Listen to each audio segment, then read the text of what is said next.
That's it. Yes? Okay, I've never heard a poem like the last one. Can you give your interpretation of it? The Gertrude Stein.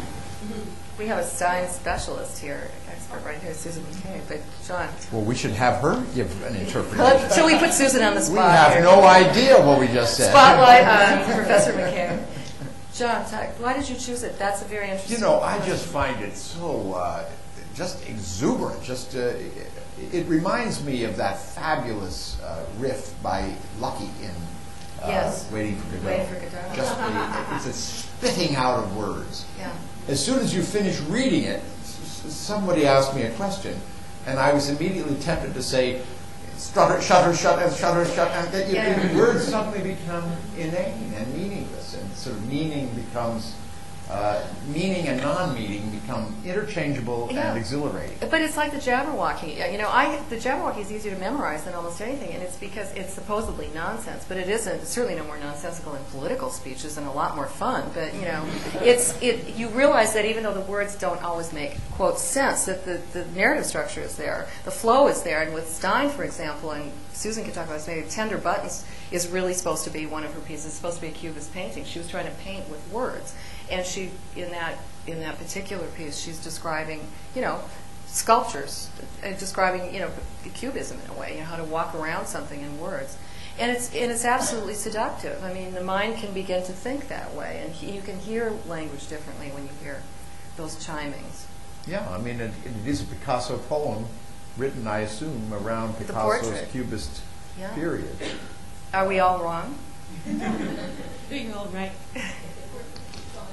Oh, I just want to thank you for calling upon me. Thank you. I actually taught this, many of the poems that you picked. I'm so delighted. I hope some of my students are here in my class on poetry. A lot of them you read. It was so wonderful. It makes me feel confirmed. But anyway, you chose the right path. But this poem, actually, I don't know if you know, has been remade into a DJ Spooky has done a rap song on this. No. And it's just and it's just. Did you know that? I didn't know that. And I'll get it for you, play it for you. I would love but I that. think what's interesting about it is it tied so much of your evening together because you ended the channeling Mark Twain with the 1 by land, 2 by sea, and she's playing off of those clues there. But what's so great about it is to read it aloud and to hear it as a dialogue, which I think it needs, is that dialogic aspect of the play. Right. But I was also noticing how it took apart rhythm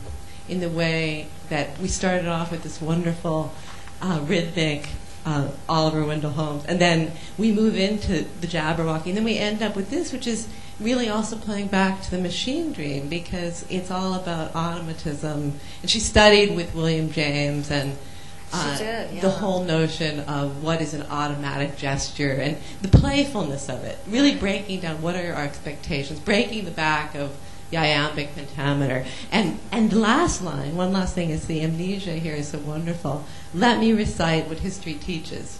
History teaches. In other words, we know nothing. And she had a Napoleon complex, of course, and she called herself a Napoleon. So that's right. There's that. So there's a lot of things. But no, it's very thank you. Thank you, Susan. That's so nice to be reconfirmed. See, that's your little bonus tonight. Yeah, you get a lecture from the Other questions? Yes? I have a question concerning, like, I guess you have kind of different focuses. One is more of an, like, oh, okay. Is that better? Okay.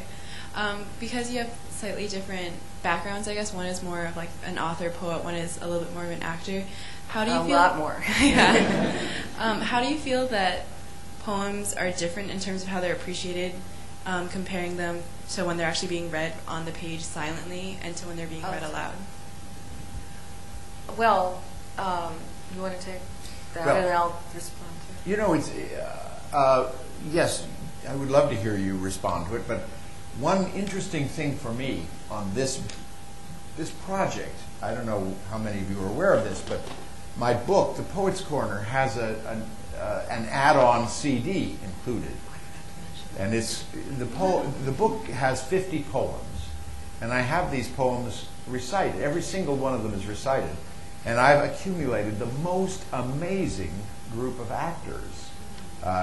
Glenn Close, Jodie Foster, Morgan Freeman, Gary Sinise does Carl Sandburg, and on and on. Lynn Redgrave, just marvelous actors. Helen Mirren does Elizabeth Barrett Browning. It's I thought she did Tiger. I thought she did the She play. does that too. Every one of the actors do about 4 poems. And it was very, very interesting to hear them read. I was not with the actors when they would record these, because they were recording them all over the world.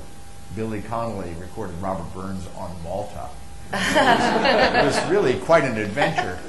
But, you know, it was so interesting to see how actors would attack this. And I would get a lot of frantic phone calls from them, like, how do I do this? You know, what does this mean? Why have you given me this? You know, whining. And I said, come on, you're an actor, just say the words.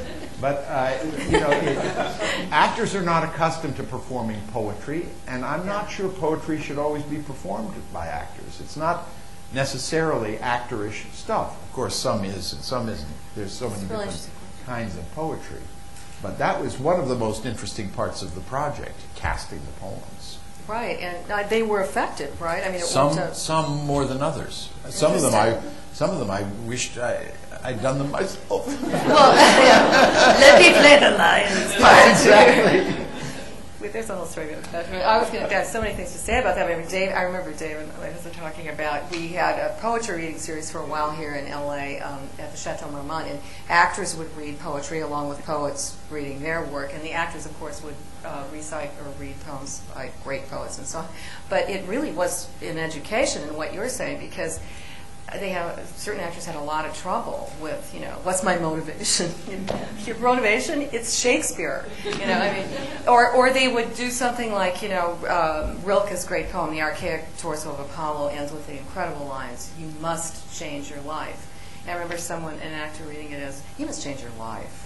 Yeah. Man. It'll drive you. It's like, you know, but on the other hand, that's because, you know, poetry isn't necessarily meant to be performed. It's what you're saying. However, I think that poems on the page are also performative.